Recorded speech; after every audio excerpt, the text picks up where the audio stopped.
Hello बच्चों, आज की इस वीडियो में हम सॉल्व करेंगे कक्षा 12वीं के गणित का अनसॉल्व प्रश्न पत्र, जिसका कोड है 324 AY। ये वर्ष 2023 के लिए दूसरा सेट है और आज इस सेट का हम अंतिम पार्ट सॉल्व करेंगे। 3 पार्ट में हमने वीडियो को अपलोड किया है इस सेट का, जहाँ पे हम ये जो आपको सवाल 7वां दिख रहा है, इसके अंतिम खंड तक को हमने हल किया है तीसरे पार्ट तक में मिला के। आज इसका चौथा पार्ट है और आज हम इस सेट को कंप्लीट कर देंगे। तो आइए शुरुआत करते हैं आज के अपने इस पार्ट की। तो सबसे पहला सवाल देखिए, निम्न में से किसी एक खंड को हल कीजिए। यहाँ पे आपको 2 सवाल दिख रहे हैं, का और खा है, 8 अंक का है। इसमें पहले वाले में 2 प्रश्न हैं, दोनों मिला के 4 4 8 होते हैं। फिर ये दूसरा वाला, इन दोनों में से कोई एक करना रहता है। तो जो आपका सवाल होता है 7वां, 8वां और ये 9वां, इन सभी में 2 सवाल दिए जाते हैं, एक एक आपको करना है और ये 24 अंक का है ये।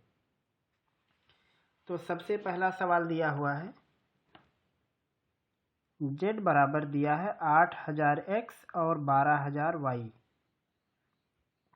का निम्नलिखित अवरोधों के अंतर्गत अधिकतम मान ज्ञात कीजिए। 9x + 12y ≤ 180 है यहाँ पे, और 3x + 4y ≤ 60 और x + 3y ≤ 30। और यहाँ पे दिया है एक और कंडीशन, x और y > 0 है, यानी आपको प्रथम चतुर्थांश पर फोकस करना है। और इसमें आप एक चीज़ और ध्यान दो, ये जो पहला समीकरण है और ये जो दूसरा समीकरण है, दोनों एक ही है। जैसे जब आप इसमें 3 से डिवाइड कर दोगे तो यहाँ भी आएगा 3x 4y और 60। तो ये वाला समीकरण और ये दोनों एक ही है। तो आपको सिंपल ये दोनों समीकरण लेना है और आपको ये z लेना है और आपको इसमें लाभ दिखाना है, अधिकतम मान दिखाना है। तो कैसे लगाएंगे? तो सवाल नंबर 8 है और उसका जो का वाला खंड है उसका पहला सवाल।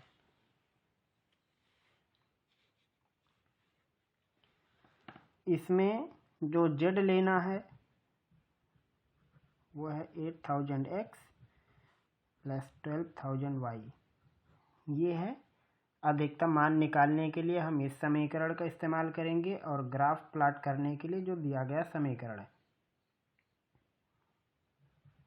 लिखा 3x + 4y ≤ 60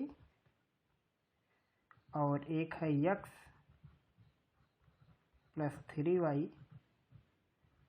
≤ 30। साथ में दिया है x और y ये >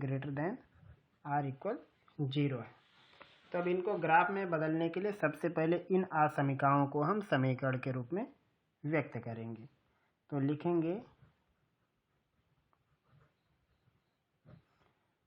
जैसे आपको परीक्षा की कॉपी में लिखना है वैसे ही हम यहाँ पे आपको बता भी रहे हैं।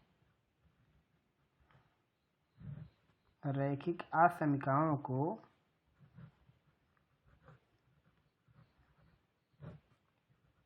समीकरण के रूप में लिखने पर, तो इनको आपको समीकरण के रूप में लिखना है। तो ये हो जाएगा 3x + 4y = 60, इसे एक समीकरण कह देंगे। और एक होगा x + 3y = 30, इसे आप दूसरा समीकरण कह देना। और इन दोनों समीकरणों को लेके आपको ग्राफ बनाना है। तो ग्राफ बनाने के लिए पहला काम आपको क्या है कि आपको x और y की वैल्यू निकालनी होती है। तो समीकरण नंबर 1 से x और y की वैल्यू निकालने के लिए आप ऐसे एक चार्ट बना लो, या फिर जैसे आप हाई स्कूल में इसको ग्राफ में प्लॉट कर देते उस हिसाब से आप इसकी वैल्यू बना लो। कम से कम आपको 2 वैल्यू निकालना है x और y के। तो सबसे आसान तरीका क्या है, आप पहले x को 0 लिख लो, फिर y को 0 लिख लो। जैसे हमने x को यहाँ कर दिया 0, तो ये पूरा 0 हो गया, यानी 4y की वैल्यू 60 हो गई, तो y की वैल्यू 15 आएगी। अगली बार में हम y को 0 मान लेते हैं, तो 3x की 60 और ये हो जाएगी 20। फिर एक काम आप क्या करेंगे, दूसरे वाले समीकरण को भी ग्राफ में कन्वर्ट करेंगे। यहाँ भी कम से कम 2 वैल्यू आपको पता होनी चाहिए। यक्स की जो पहले यहाँ यक्स और वाई लिख लेते हैं। मान लो हमने यक्स को 0 किया तो 3y = 30 हो जाएगा, तो y = 10 आया। y को 0 करेंगे तो x की वैल्यू 30 आएगी। अब आपको लगेगा कि हमने एक एक बॉक्स खाली छोड़ दिया, तो इस एक एक बॉक्स में आपको किसे रखना है, इन दोनों समीकरणों को हल करके लिखना है। तो अब अगले बार में आपको क्या करना है, इन दोनों समीकरण को हल करना है। अब आप कैसे हल करोगे वो आप जानो, विलोपन, वज्रगुणन, प्रतिस्थापन, जैसे मर्जी वैसे। समीकरण 1 और समीकरण 2 को हल करने के लिए आप क्या करो, सबसे अच्छा है विलोपन कर दो। इसमें 3 से गुणा करो, 3x + 9y = 90 आएगा। घटा देंगे तो 9 - 4 5y, और 90 में से 60 घटाएंगे तो उसके बाद आएगा यहाँ पे 30, और 30 में 5 से भाग करेंगे तो 6 आएगा। ऐसे कुछ आएगा। एक समीकरण तो ये हो जाएगा 3x + 4y = 60, और एक हो जाएगा 3x + 9y और ये 90। ये कैसे बना है, ये बना है समीकरण नंबर 2 में हमने 3 से गुणा किया है, तब आया है। जैसे आप विलोपन में सवाल लगाते हो। उसके बाद इन दोनों को घटा दो, ये ख़त्म। -5y = आएगा माइनस में 30, यहाँ से y की वैल्यू आएगी 6। अब जब y की वैल्यू आपको 6 मिल गई, इसमें रख लो, इसमें रख लो, या फिर जिसमें गुणा, जैसे इसमें रख लिया तो कितना आएगा, 6 का गुणा 3 में करेंगे 18, और 30 में से 18 घटाएंगे तो 12 आएगा। यानी y का मान आया 6, x का मान आया 12। वही चीज़ यहाँ भी रख देना। कम से कम आप 2 वैल्यू ऐसे बना लेना, और तीसरा इन दोनों को हल करके बना लेना। बस इतना काम करने के बाद सवाल ख़त्म। उसके बाद आगे क्या करना है, एक चार्ट बनाना है, ग्राफ बनाना है ऐसे।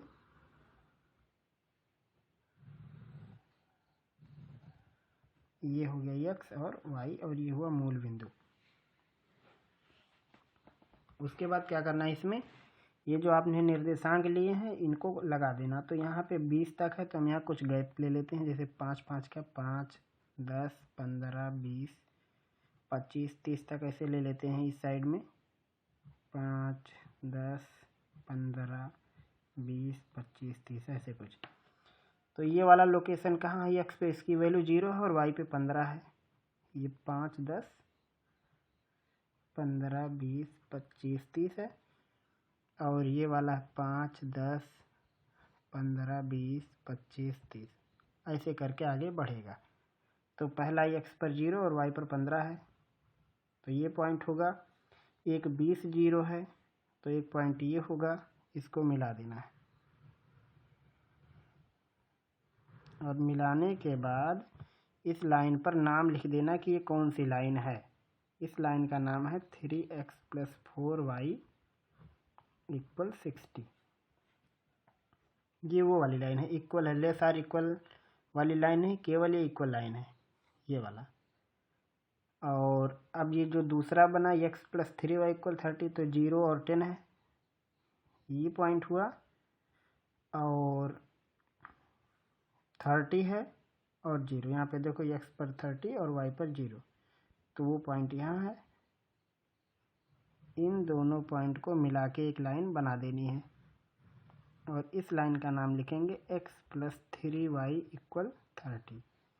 अब उसके बाद सवाल में लेस देन था। आप यहाँ सवाल देखो, जो आपको लाइन बनानी थी वो लेस देन की बनानी थी या फिर इक्वल की बनानी है, और यहाँ पे भी लेस आर इक्वल की बनानी है।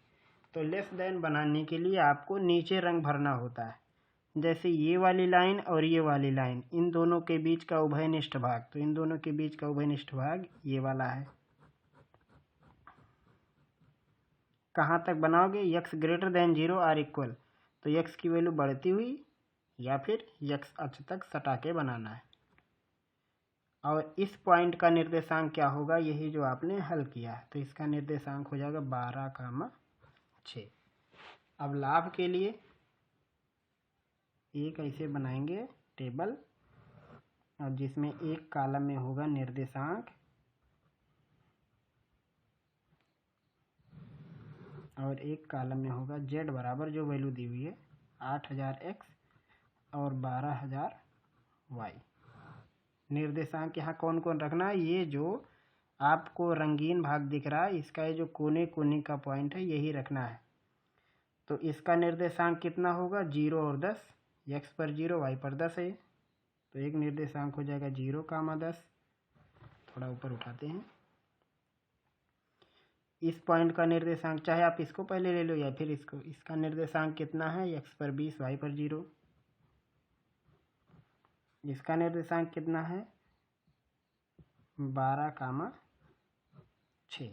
चाहे तो आप इस 0 0 को भी ले सकते हो, जैसे 0 0 भी आप ले सकते हो, वैसे लेना नहीं, लेकिन अगर आप चाहो तो 0 0 को भी शामिल कर सकते हो। अब यहाँ पे x की वैल्यू 0 रखना है और y की वैल्यू 10 रखना है।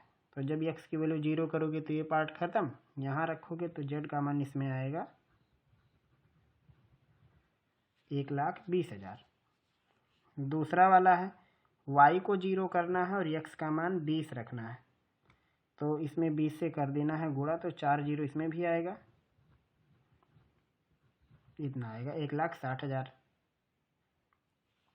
फिर एक है 12 और 6 लेना है, x की जगह पे 12 लेना है, तो कितना आएगा यहीं कर देते हैं, तो हो जाएगा 12 का 8 में गुणा 96,000 और y में 6 का, इसमें आएगा 72,000। दोनों जोड़ दो कितना आएगा 3 0 1 2 3 6 2 8 और 9 7 16, 1,68,000। ये हो जाएगा इसका अधिकतम मान, जो ये निकला है यहाँ पे लिख सकते हो, यही है अधिकतम मान। तो इस हिसाब से आपको रैखिक प्रोग्रामन का सवाल लगाना, और हमने इसको डिटेल में भी सिखाया है रैखिक प्रोग्रामन के सवालों को कैसे लगाते हैं, इनका यूज कहाँ है। उसे अगर आपको सीखना है तो आप हमारे प्लेलिस्ट को चेक कर सकते हैं। तो ये है शुरू से सवाल, यहाँ शुरू हुआ है और इसका ये है दी एंड। धीरे धीरे हम खिसका रहे हैं इसको, आप देखिए 4 अंक का है और आसान सवाल भी रहता है इसका। वहीं अगर ये लेस देन है, ग्रेटर देन होता तो ये ऊपर वाला हिस्सा रंग भरते इसमें, तो उसे लिया जाता। अगला सवाल देखिए 8वें के पहले का दूसरा खंड है एक निश्चित समाकलन का, ये भी 4 अंक का सवाल है। तो आइए सबसे पहले सवाल लिखते हैं, 8वें का पहला और उसका है दूसरा खंड। सवाल है एक समाकलन करना है, लिमिट है 0 से π/2 के बीच और साइन पे 4 की घात है और नीचे भी सेम सवाल है। अक्सर ये वाले जितने भी सवाल होते हैं समाकलन के जो प्रगुण हैं, नियम सिद्धांत जो हैं, उन्हीं पर ये टिके होते हैं ऐसे सवाल। तो इसे हम मान लेते हैं कि ये है आई और इसको कह देते हैं समीकरण नंबर 1। अब यहाँ पे हम समाकलन का एक नियम इस्तेमाल करेंगे, यही हम आगे लिखेंगे। नियम ये होता है कि एफ एक्स डी एक्स का समाकलन करना, मान लो लिमिट है 0 से a, तो इसको हम लिख सकते हैं F A minus x D x, और लिमिट वही रहेगी, तो वैल्यू में कोई चेंजिंग नहीं आता। वही नियम यहाँ पे इस्तेमाल करेंगे। या फिर आप ऐसा कह सकते हो कि लोअर लिमिट और हायर लिमिट दोनों को जोड़ के उसमें से एक्स को अगर घटा दिया जाए और वही लिमिट जो पहले थी वही लिमिट बाद में भी रखेंगे तो उत्तर में कोई अंतर नहीं आएगा। उसी नियम का इस्तेमाल करेंगे यहाँ पे। तो इसी नियम का जब इस्तेमाल करेंगे तो ये हो जाएगा, लिमिट वही रखेंगे 0 से π/2 और x की जगह पे लिख देंगे π/2 माइनस एक्स। सेम जहाँ जहाँ x है वही काम करेंगे।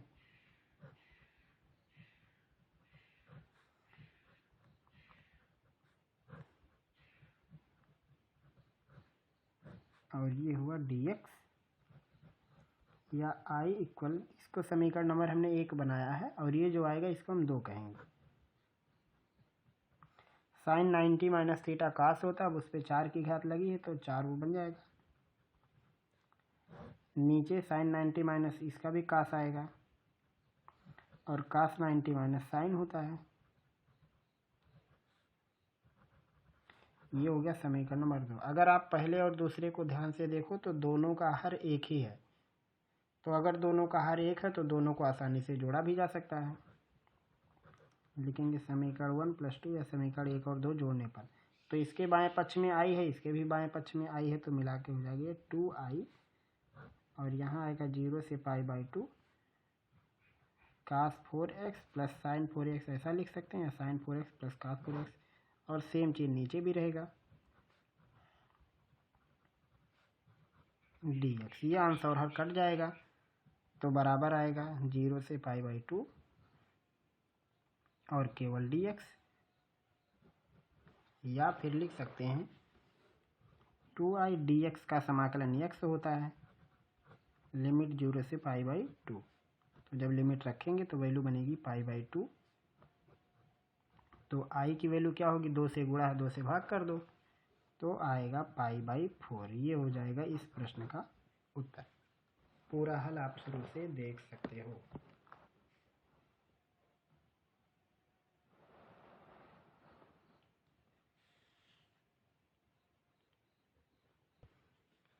अगला प्रश्न है 8वें का दूसरा खंड, ये 8 अंक का है।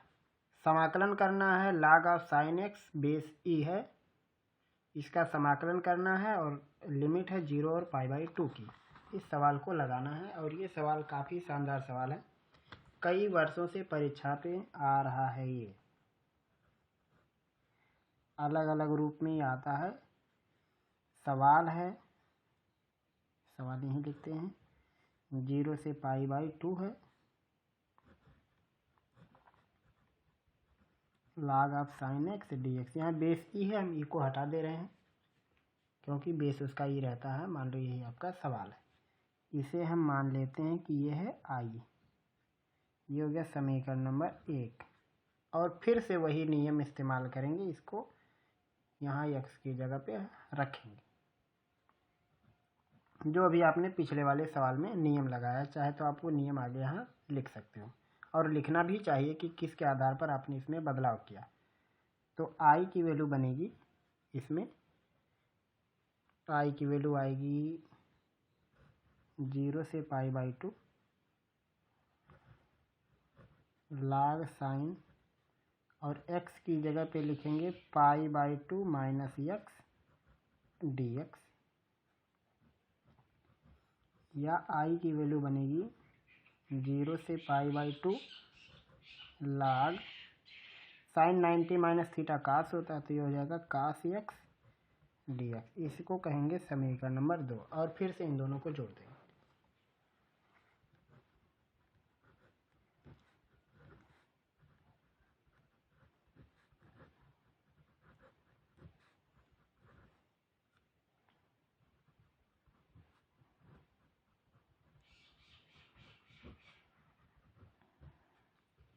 समीकरण 1 और 2 को जोड़ देंगे तो दोनों के बाएं पक्ष में i है, तो ये हो जाएगा 2i, और बनेगा 0 से π/2 log of sin x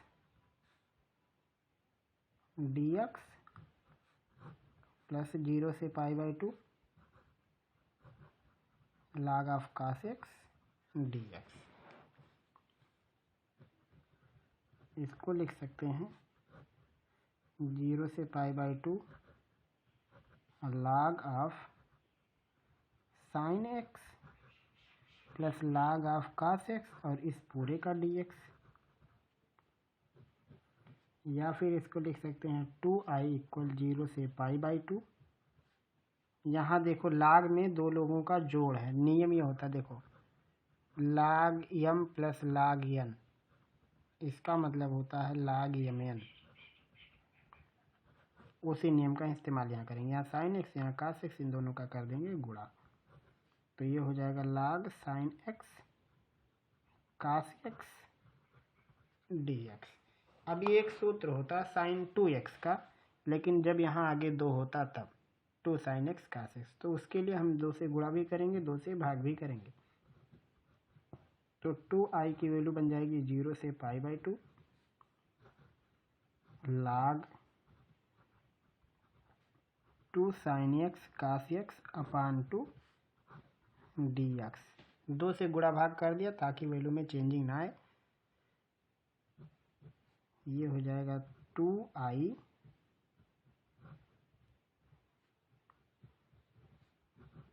log, अब ये हो गया sin 2x/2। हम इसीलिए एक एक स्टेप में सवाल लगा रहे हैं, कोई लाइन हम यहाँ नहीं छोड़ रहे हैं। यहाँ पे सूत्र लिखेंगे 2 sin x cos x बराबर होता है sin 2x। उसके आधार पर हमने इसमें बदलाव किया। फिर इसको थोड़ा आगे बढ़ाते हैं प्रोसेस को। अब ये हो जाएगा 2i 0 से π/2, और यहाँ पे देखो 2 लोगों का भाग है तो लघुगणक में वो घटाया जाता है, तो इसको लिख सकते हैं log sin 2x minus log 2 और पूरे का dx। यहाँ आगे लिख देंगे नियम log m/n बराबर होता है log m minus log n, ये नियम होता है। अब फिर इन दोनों को अलग करेंगे और दोनों के आगे dx लगा देंगे, तो हो जाएगा 2i इक्वल 0 से π/2 log sin 2x dx minus 0 से π/2 log 2 dx। अब ये 2 लोग हो गए अलग, तो सबसे पहले जो छोटा वाला है इसको निपटा देते हैं। तो ये हो जाएगा 2i इक्वल 0 से π/2 log sin 2x dx, और ये जो log 2 है एक नंबर है और dx का होगा x, तो ये हो जाएगा माइनस में log 2 इंटू इसका हो जाएगा x, और x में लिमिट रखेंगे π/2 और 0, तो आएगा यहाँ पे π/2। तो हो गया 2i इक्वल 0 से π/2, यहाँ लिमिट रहेगा 0 से π/2 log of sin 2x dx minus आएगा π/2 log 2। यहाँ तक सबसे पहले आप लिखिए, फिर आगे क्या करना है हम आपको बताएंगे। ये एक बार शुरू से दिखा देते हैं, ये जहाँ से सवाल ये शुरू हुआ है, और उसके बाद आप देख सकते हैं ये इसका सलूशन हम थोड़ा सा आगे कर करके दिखा रहे हैं, फिर आगे की कार्यवाही दिखाएंगे। जैसे ये 8 नंबर का है वैसे इसमें मेहनत भी है।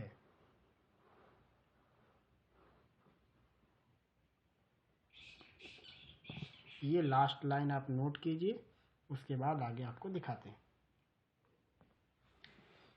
तो यहाँ तक हमने अभी लगाया है 2i इक्वल 0 से π/2 की limit log of sin 2x dx minus π/2 log 2, यहाँ तक आपका उत्तर आया।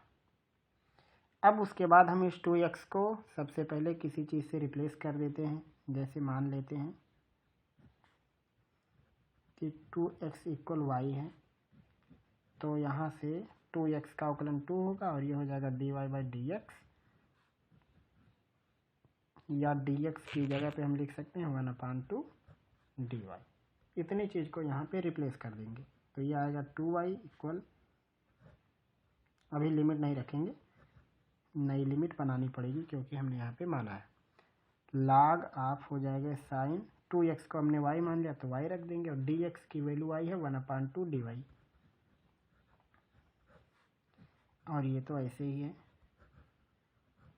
अब यहाँ पे आपको नई लिमिट बनानी पड़ेगी। वो कैसे बनाएंगे, x का मान 0 रखोगे तो y का मान 0 आएगा, मतलब यहाँ तो चेंजिंग नहीं होगी, ऊपर चेंजिंग हो जाएगी। x की वैल्यू π/2 पहले थी, तो यहाँ पे रखोगे π/2, तो 2 से 2 कट के केवल पाई आएगा, तो ये हो जाएगी नई लिमिट 0 से π।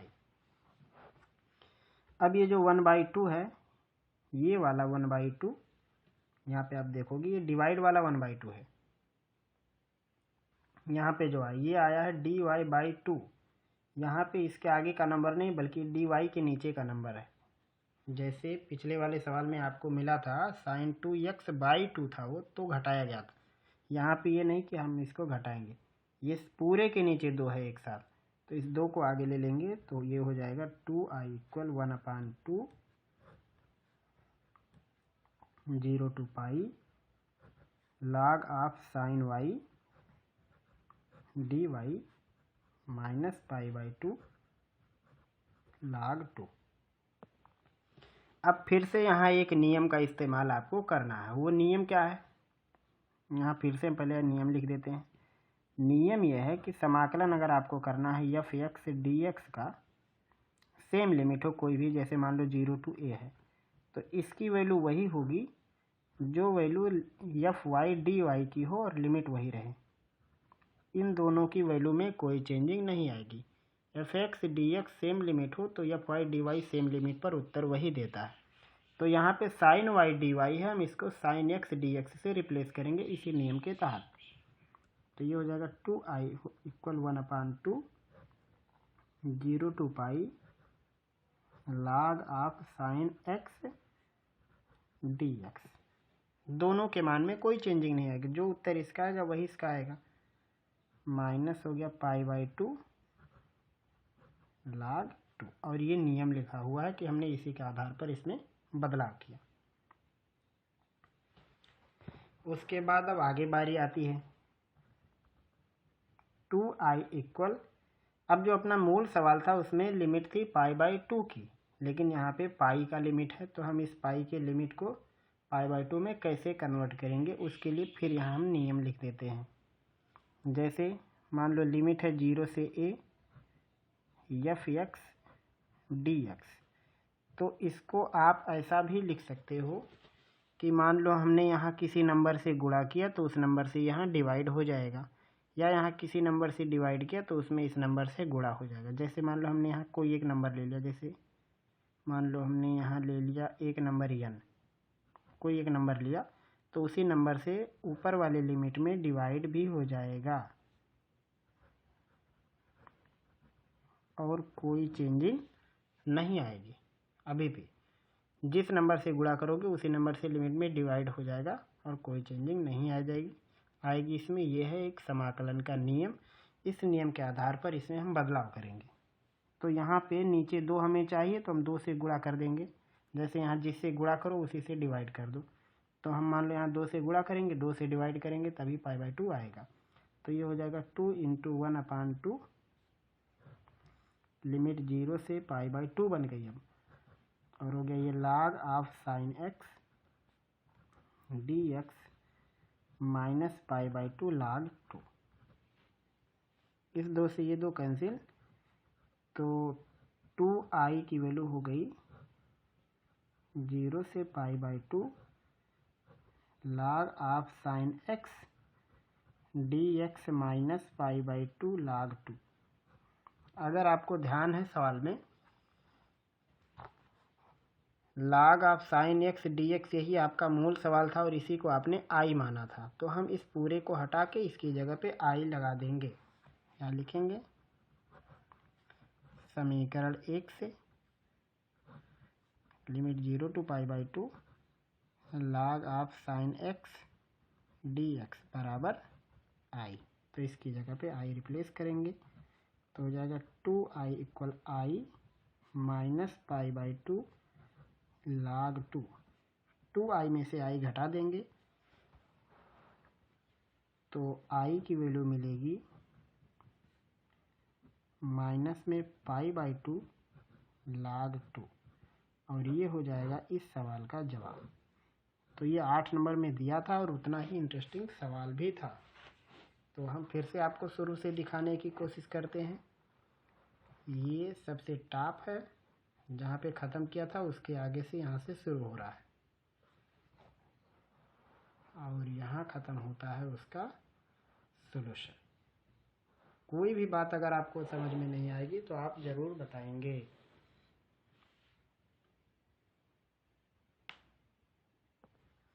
अगला सवाल 9वें का पहला पार्ट, और उसमें भी 2 प्रश्न हैं, 4 अंक के हैं, जिसमें से दूसरे पर स्टार है, इसे नहीं लगाना है। दिया है यदि y equal sine inverse X, तो प्रूफ करना 1 minus X square D square Y by D X square minus x D Y by D X equal 0। तो आइए मिशन शुरू करते हैं। ये 9वें का पहला है और उसका पहला सवाल में दिया है y की वैल्यू है साइन इनवर्स x और हमें द्वितीय अवकलन तक जाना है, दूसरी बार अवकलन करना है जो कि प्रूफ करना है उसमें। तो हमें इसका 2 बार अवकलन करना पड़ेगा। 2 बार अवकलन करने के लिए आसान तरीका क्या है, सबसे पहले यहाँ से x का मान निकालो जो कि हो जाएगा साइन y, यानी साइन y की वैल्यू हो जाएगी x। अब दोनों पक्ष का अवकलन कर दो, साइन y का अवकलन हो जाएगा कास y, लेकिन यहाँ लिखना पड़ेगा कि इसके रिस्पेक्ट में अवकलन कर रहे हैं, तो यहाँ लिख देते हैं विद रिस्पेक्ट टू x के सापेक्ष अवकलन किया हमने। तो साइन y का कास y और y का फिर से करना पड़ेगा, तो आएगा dy/dx और इधर 1 हो जाएगा, या यहाँ से जवाब आया dy/dx की वैल्यू हो जाएगी 1/cos y यानी sec y। ये हुआ एक बार में अवकलन। अब इसका करेंगे दूसरी बार अवकलन, इसको हम समीकरण 1 कह देते हैं। इसका दूसरी बार अवकलन करेंगे तो हो जाएगा d²/dx², और sec का अवकलन होता है sec x tan x, तो हो जाएगा sec y tan y और y का एक बार फिर हो जाएगा, ये हो जाएगा dy/dx। इतनी वैल्यू आएगी, लेकिन जो प्रूफ करना है उसमें पहले यहाँ लिख लेते हैं, अपना टारगेट लिख लेंगे तो आसान रहेगा। जो प्रूफ करना है उसमें 1 - x d²y/dx² है और माइनस x है dy/dx है बराबर 0। उसमें ये sec tan ये सभी नहीं है, तो इसको सबसे पहले हम कास में कन्वर्ट करेंगे। सबसे पहले ये लिखा हुआ है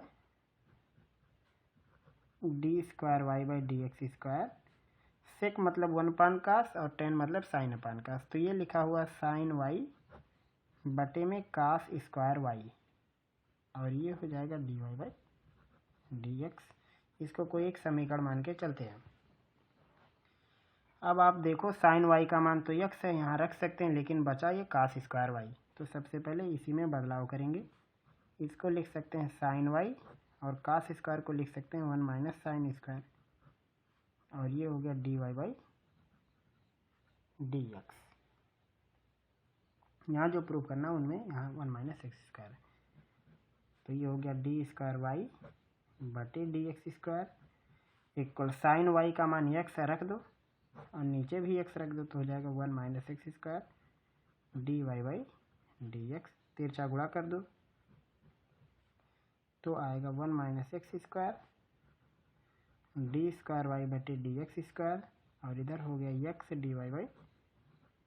dy/dx। इसको इस तरफ कर देंगे तो जो आपका टारगेट था वो पूरा हो जाएगा।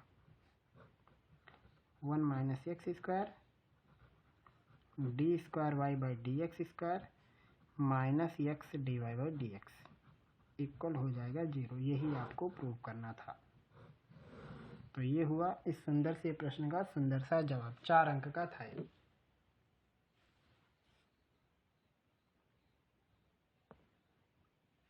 अगला प्रश्न 9वें का जो पहले का दूसरा खंड है उसको लगाना नहीं है, फिर जो 9वें का दूसरा खंड है उसका पहला जो है उसको भी नहीं लगाना है, सबसे लास्ट वाला लगाना। अवकल समीकरण dy/dx - y = cos x को हल करो। 4 अंक का ये भी है। 9वां सवाल उसके दूसरे का दूसरा सवाल है dy/dx - y इक्वल है cos x, और ये वाला सवाल भी बिल्कुल नमूना है, जैसे वो पीछे का सवाल अभी समाकलन का लगाए थे बिल्कुल वैसे ही है। तो ये वाला जो सवाल आपको दिख रहा है ये सवाल है, सबसे पहले लिख देते हैं dy/dx और प्लस py इक्वल q से तुलना करने पर इसी के जैसा ये दिख रहा है। यहाँ p का मान कितना है -1 और q की वैल्यू है cos x। सबसे पहले निकालेंगे समाकलन गुणक।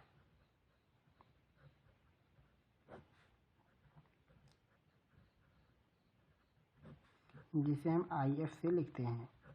ये होता है e to the power p x, p d x, E to the power p d x. तो यहाँ पे हम p की वैल्यू रखेंगे जो कि है -1। तो ये हो जाएगा -1 dx,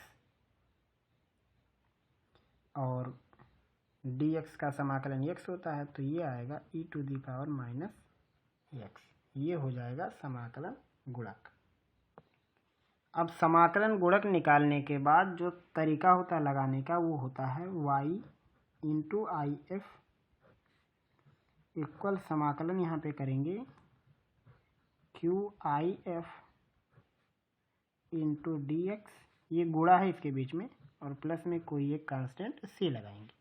इसी आधार पर हमें इसको लगाना है। तो हो जाएगा वाई आई एफ की वैल्यू कितनी आई है, e to the power -x equal हो जाएगा क्यू की वैल्यू सवाल में पहले से पता है cos x है, और ये हो जाएगा ई टू दी पावर -x जो कि आया है dx प्लस सी। अब यहाँ पे दो चर राशियों का गुणा है, समझ लो एक cos x का एक फंक्शन है और एक e to the power x का। तो जब दो फंक्शन हो तो इनको हम खंडशः समाकलन से लगाते हैं। लगाने का तरीका क्या है, सबसे पहले हम यहाँ पे प्रथम पद छाटते हैं, जिसमें सबसे पहले इनवर्स ट्रिग्नोमेट्री आती है, फिर लघुगणक आता है, फिर अलजेब्रा आता है, फिर ट्रिग्नोमेट्री, फिर एक्सपोनेंशियल सीरीज। तो ट्रिग्नोमेट्री पहले आता है, एक्सपोनेंशियल बाद में आता है। तो ये होगा पहला पद, ये दूसरा पद। तो ये हो जाएगा y E to the power -x equal cos x को पहले लिखना पड़ेगा, और ये हो जाएगा -x dx प्लस सी, और प्लस सी नहीं लिखा जाएगा, सॉरी, सबसे पहले ये लिखना है, फिर माइनस लगाना है, उसके बाद ये जो कुछ भी लिखा है इसका अवकलन करना है, d/dx of cos x E to the power -x dx, यही लिखा था। तो इस पूरे का अवकलन कर देना है, और फिर जो आया उस पूरे का करना है समाकलन, और आगे आपको सी जोड़ना है जैसा आपने ऊपर जोड़ा था। तो ये हो गया y E to the power -x equal cos x, E to the power -x का करेंगे सबसे पहले समाकलन। तो E to the power x का समाकलन वही होता है, फिर -x के अवकलन से भाग करेंगे तो माइनस में आएगा, यानी जवाब आएगा -cos x E to the power -x, और यहाँ आएगा माइनस में, cos का अवकलन होता है माइनस में साइन, तो हो जाएगा माइनस में sin x, और e to the power x का जो समाकलन होगा वो होगा -x, और इसके आगे भी आएगा माइनस, प्लस में हो गया c। यह जवाब बनेगा y into E to the power -x minus cos x E to the power -x, इस माइनस माइनस 3 बार माइनस है तो ये माइनस ही रह जाएगा, sin x E to the power -x plus में c। फिर से यहाँ दो चर राशियों का गुणा हुआ, फिर से हम इसको खंडशः समाकलन पर लगाएंगे।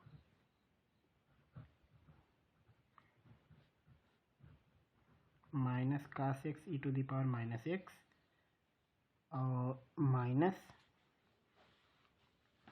फिर से sin x को छोड़ देंगे और समाकलन करेंगे ई टू दी पावर -x का, यहाँ से करके दिखा रहे dx, और माइनस लगाएंगे इस पूरे के आगे d/dx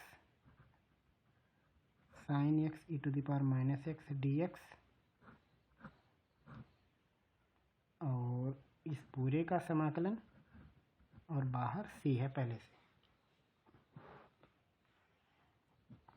ये हुआ y into E to the power -x minus cos x E to the power -x minus E to the power -x का होगा sin x, और इसका जवाब आएगा minus E to the power -x।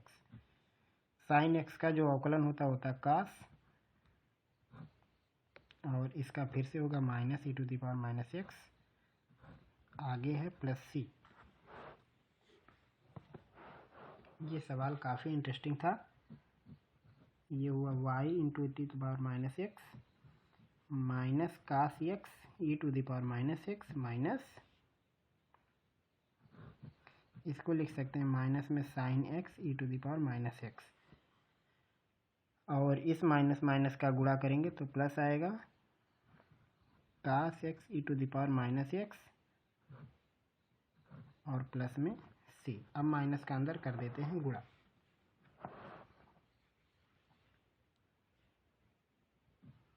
तो ये हुआ y into E to the power minus x minus cos x E to the power minus x, minus का गुणा करेंगे तो आएगा प्लस में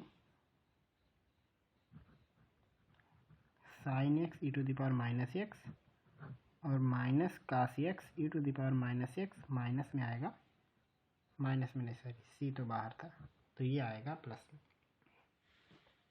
यहाँ तक लगाने के बाद फिर आपको थोड़ा ध्यान देना है। कहाँ ध्यान देना है? देखो ये जो ये सवाल है, इसमें भी आपको दिख रहा cos x E to the power minus x D x, उसकी वैल्यू क्या बनेगी? y into E to the power minus x minus C बनेगा। अगर आप इस पूरे की वैल्यू निकालोगे तो यहाँ से चाहे तो आप लिख सकते हैं, एक समीकरण बनाने के लिए हम केवल लिख दे रहे हैं cos x E to the power minus x D x, इस पूरे का मान हो जाएगा y into to the power minus x minus C. इसको हम कोई एक समीकरण मान के छोड़ते हैं, और यहाँ पे आपको देखो वही चीज़ बिल्कुल सेम टू सेम दिख रहा है, तो इसकी जगह पे भी यही चीज़ रखेंगे, तो जवाब बनेगा y into to the power minus x minus cos x plus sine x E to the power minus x, और इस पूरे की जगह वही रखना है माइनस सी प्लस सी, बराबर आया minus cos x E to the power minus x plus sine x minus x, minus का गुणा करेंगे तो आएगा minus y to the power minus x minus minus C, ये भी प्लस सी ये भी प्लस सी, तो ये दोनों जोड़ के हो जाएगा प्लस में 2c। यहाँ तक आप लगाइए, फिर हम आगे की कहानी आपको समझाते हैं। अब ये है वो पार्ट जहाँ तक हम लोग पहुँच चुके हैं। अब इसको हल करने के लिए क्या करो, y इधर भी है इधर भी है, इनको एक तरफ कर लो, तो ये हो जाएगा y into T power minus x, और इस साइड आके ये भी प्लस हो जाएगा, और इधर बचा माइनस में cos x to the power minus x plus sine x E to the power minus x, और प्लस हो गया 2c।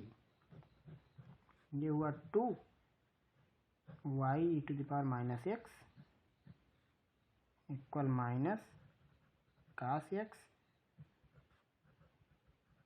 Plus sine x E to the power minus x, इसमें भी है, और प्लस हो गया 2c। अब चाहे तो 2 और e to the power minus x से आर पार डिवाइड कर दो, या फिर चाहे तो केवल 2 से डिवाइड करो, जैसी मर्जी। तो इसको ऐसा भी लिख सकते हैं 2 y to the power minus x, और इसमें से कॉमन ले लो, तो अंदर बचेगा साइन एक्स माइनस कास एक्स प्लस 2c, 2 से डिवाइड करो,